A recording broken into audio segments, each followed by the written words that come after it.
അവർക്ക് വർത്താനം പറയാൻ പറ്റില്ല. കല്ലിനും കാലിനും കുത്തിയവർക്കും മുണ്ടാൻ പറ്റില്ല. അരിവാളിന് കുത്തിയവർ ഇപ്പോഴും വർത്താനം പറയും. പിണറായി ചിരിക്കണ ആളല്ല, ഇയാൾ ചിരിക്കണ ആളാണ്. ചിരിക്കണ മുഖ്യമന്ത്രി മതിയെന്ന്. KSRTC സൗജന്യമായ യാത്ര വേണമെന്ന് പറഞ്ഞ് ഏതെങ്കിലും കേരളത്തിലെ ഏറ്റവും ലക്ഷം വരുന്ന സ്ത്രീകളായ ആളുകൾ, സഹോദരിമാര് ആവശ്യപ്പെട്ടോട് ഞങ്ങൾ അന്നും പറഞ്ഞില്ലേ, വേണ്ട അല്ലേ, പോകണ്ട പോകണ്ട പോകണ്ട എന്ന് പറഞ്ഞു. വേറൊരു കൂട്ടർ പറയാം, ഒരു മുസ്ലിം വിരോധിയാണ് ഇയാള് അല്ലേ, മുസ്ലിം വിരോധി. അതൊക്കെ പറയുമ്പോൾ നാവ് കുഴഞ്ഞു പോകുന്നു. നിങ്ങളെ അറബിക്കടലിൽ എന്താണ് കെട്ടിത്താത്തും ആരും നമ്മുടെ KM സാജ് PMC അറബിക്കടലിൽ ഞങ്ങൾ അങ്ങനെ ആക്കുവാനൊക്കെ അറബിക്കടലെപ്പോഴും അവിടെ ഉണ്ട്. വെള്ളം ഞാനാ തോന്നുന്നത്. 1000 രൂപ വീതം 35 വയസ്സ് മുതൽ 60 വയസ്സ് വരെയുള്ള നമ്മുടെ സഹോദരിമാര്, മറ്റു തൊഴിലില്ലാത്തവർക്ക്, വരുമാനമില്ലാത്ത ആളുകൾക്ക് സ്ത്രീ സുരക്ഷാ പദ്ധതി എന്നൊരു പദ്ധതിയിൽ 1000 രൂപ കിട്ടിയത്. മാനദണ്ഡത്തിന്റെ അടിസ്ഥാനത്തിൽ പരിശോധന നടത്തി. ഇവിടെ പറഞ്ഞ 3000-ലധികം വരുന്ന ആളുകൾ ഈ കുരുക്കല്ലൂർ പഞ്ചായത്തിൽ അന്ന് അപേക്ഷ കൊടുത്തവർക്ക് കിട്ടി. ഇപ്പൊ എന്താ അവരാരെങ്കിലും പറയണ്ട, വർത്താനം പറയണ്ടോ? അവർക്ക് വർത്താനം പറയാൻ പറ്റില്ല. കല്ലിനും കാലിനും കുത്തിയവർക്കും മുണ്ടാൻ പറ്റില്ല. അരിവാളിന് കുത്തിയവർ ഇപ്പോഴും വർത്താനം പറയും.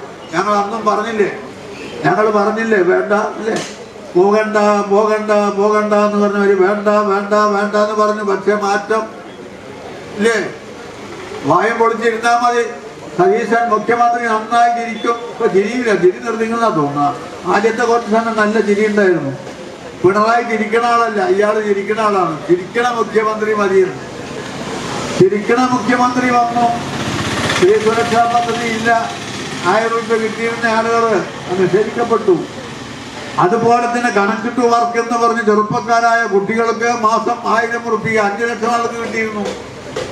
എന്താ അതിൻ്റെ സ്ഥിതി?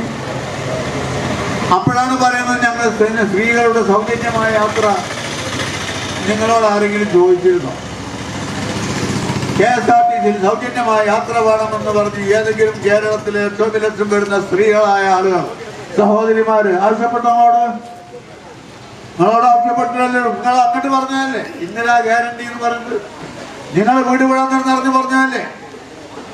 അങ്ങനെയുള്ള ഇന്ദിരാ ഗ്യാരണ്ടി വന്നു. ബസ്സിൽ സൗജന്യ യാത്ര ഗംഭീരമായി, വലിയ കോപ്പും കൂടും. അപ്പൊ തന്നെ ആളുകള് എന്താ പറയാ, ടൂറിസത്തിന് വേണ്ടി ടൂർ പോകാനുള്ള പ്രോഗ്രാം തയ്യാറാക്കി. കുറെ ആളുകൾ തീർത്ഥാടന യാത്ര നടത്താൻ വേണ്ടി തയ്യാറായി. കുറെ ആളുകൾ പദ്ധതികൾ തയ്യാറാക്കി. യാത്രക്കാരൻ ടൂറിസം അല്ല, സൗജന്യ യാത്രയല്ല, ബസ്സിൽ കയറി ഇരുന്നാൽ മതിയല്ലോ. അപ്പോഴാണ് പിന്നീട് നടപ്പാക്കുന്നതുമായി ബന്ധപ്പെട്ട് കാര്യം വന്നപ്പോഴാണ് അതൊന്നും ഓർഡിനറി ബസ്സാണ്. ഓർഡിനറി ബസ് നാട്ടിലുണ്ടാവണ്ടേ? ഉണ്ടായിരുന്ന ഓർഡിനറി ഒക്കെ തന്നെ സൂപ്പർ ഫാസ്റ്റും അതുപോലെ തന്നെ സ്പെഷ്യലും അത് ഫാസ്റ്റ് പാസഞ്ചറാക്കി മാറ്റി ബോർഡൊക്കിച്ചിട്ട് എന്നിട്ടൊരു പദ്ധതി നടപ്പാക്കി. ശ്രീമൻ ഗ്യാരണ്ടി അല്ലേ. ഞാനൊന്ന് ചോദിക്കട്ടെ, 40 കോടി രൂപയാണ് ഇപ്പൊ അതിനു വേണ്ടി അവർ ഒരു മാസം അവർക്ക് ചെലവഴിച്ചതെന്നാണ് പറഞ്ഞത്. 40 കോടി. സ്ത്രീ സുരക്ഷാ പദ്ധതി മുതൽ എത്ര കോടിയായിരുന്നു? 1200 കോടി രൂപ, 32 ലക്ഷം ആളുകൾക്ക് അല്ലേ. ഇതുമായി ബന്ധപ്പെട്ടുകൊണ്ട് ഞാൻ പറയുന്നത്, ആളെ പറ്റിക്കാനും കബളിപ്പിക്കാനും ഇതിനേക്കാൾ വലിയ സ്വന്തക്കാരന്മാർ UDF അല്ലാതെ വേറെ ആരുമില്ല.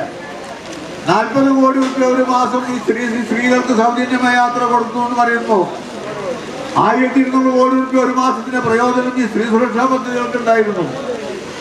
ആ പൈസ ഈ നാട്ടിലെ മാർക്കറ്റിൽ ഇറങ്ങൂടെ? ഇപ്പൊ ഇവരൊക്കെ സമ്പാദ്യാത്ര, ഇവരൊക്കെ സമ്പാദിക്കുകയാണ് ചെലവിന്. അതിന്റെ വർത്തമാനം പറഞ്ഞിട്ടാണ് ഇന്നലെ ട്രാൻസ്പോർട്ട് മന്ത്രി നമ്മുടെ സ്ത്രീ സമൂഹത്തിലെ സ്ത്രീകളെ ആകെ അടച്ചാക്ഷേപിച്ചത് അല്ലേ. അവരൊക്കെ ദരിദ്രന്മാരാണ്, മറ്റതാണ്, ദരിദ്രം നടിക്കുകയാണ്, അങ്ങോട്ട് പോവാണ്. പിന്നെ എന്തിനാ നിങ്ങൾ കൊടുത്തത്? മുഖ്യമന്ത്രി ചിരിക്കുന്നില്ല. പിണറായിക്കുള്ളൊരു കുഴപ്പം അതായത് മുഖ്യമന്ത്രി ചിരിക്കുന്നില്ല. എന്താ കുഴപ്പം? ഇയാൾ മാറണം എന്ന് പറഞ്ഞപ്പോൾ ചോദിച്ചപ്പോൾ പ്രത്യേകിച്ച് കുഴപ്പമൊന്നും കാര്യമൊക്കെ നല്ലതൊക്കെ തന്നെയാണ്, മാറണം. പക്ഷെ അയാൾ ചിരിക്കുന്ന ആളല്ല, അയാൾ ധിക്കാരിയാണ് തന്നെയാണ്. ഒരു കൂട്ടർ. വേറൊരു കൂട്ടർ പറയാം, ഒരു മുസ്ലിം വിരോധിയാണ് ഇയാള് അല്ലേ, മുസ്ലിം വിരോധി. അതൊക്കെ പറയുമ്പോൾ നാവ് കുഴഞ്ഞു പോകുന്നു. നിങ്ങളെ കമ്മ്യൂണിസ്റ്റുകാരെ സംബന്ധിച്ച്, ഇടതുപക്ഷക്കാരെ സംബന്ധിച്ചൊക്കെ അങ്ങനെ പറയാൻ അതിനൊക്കെ തന്നെ ഒരു വലിയ എന്താ പറയുക, തൊലിക്കെട്ടിയുടെ അപാരം തന്നെയാണ്. ഈ ഗവൺമെന്റ് തുടർന്ന് വന്നാൽ നമ്മുടെ രാജ്യം അപകടമാകും. അതുകൊണ്ട് PMC-യിൽ ഒപ്പിട്ട ഇവരെ അധികാരത്തിൽ മാറ്റി PMC നടപ്പാക്കാത്ത ഒരു UDF ഭരണത്തെ കൊണ്ടുവരണമെന്ന് പറഞ്ഞ് തോരാതെ പ്രസംഗിച്ച ഒരു മനുഷ്യനും ഇപ്പൊ ശ്വാസം വിടുന്നില്ല. ഒറ്റ ആളും ശ്വാസം വിടുന്നില്ല. ഭീകരോട് വെച്ചാൽ ഒക്കെ പറയും. സൈതമെന്ന് പോലെ അവർ ചിരിച്ചിരിക്കും. ഭീകരൻ എന്താണ് BMCയുടെ അവസ്ഥ എന്നിപ്പോൾ ഞാൻ ചോദിച്ചു ഇന്നലെ.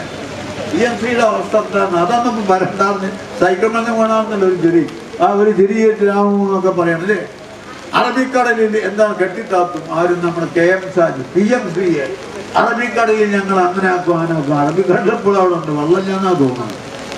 PMC ഇന്നത്തെ അങ്ങോട്ട് തർക്കം വന്ന് തർക്കം ഗവൺമെന്റിന്റെ തുടർച്ചയല്ലേ ഇത്? അവർ വന്നാൽ ഗവൺമെന്റിന്റെ തുടർച്ച എന്നിട്ടാണ് പറയുന്നത് PMC ഞങ്ങൾ ഒഴിവാക്കും എന്ന് പറഞ്ഞിട്ട് അധികാരത്തിൽ വന്നവരിപ്പോ വടക്കോർത്ത വാതിന്റെ ഉള്ളിൽ കൂടെ തുറന്നിട്ട് പുറത്തു പോയിട്ട് BMC ഒപ്പിടാൻ വേണ്ടി പോവുകയാണ്. അത് ഒപ്പിട്ടില്ലെങ്കിൽ കാശ് കിട്ടില്ല. അതിപ്പോ മുമ്പ് ഞങ്ങൾ അങ്ങനെ തന്നെ പറഞ്ഞത്. അല്ല ബാബു, ഇനിയിപ്പോ പെരേൽക്ക് വേണ്ട ഇലക്ട്രിക് സാധനങ്ങള്, പ്ലംബിംഗ് സാധനങ്ങള്, സാനിറ്റൈസ്, ഹോം അപ്ലയൻസ് ഇതൊക്കെ ഓരോ പീടിയ പോയി മേടിക്കണ്ടേ? എന്തിനത്? ഇതൊക്കെ പട്ടാമ്പിലുള്ള ഒരൊറ്റ ഷോപ്പ് കിട്ടും. ആ ഷോപ്പിന്റെ പേരാണ് മെൽക്കോ.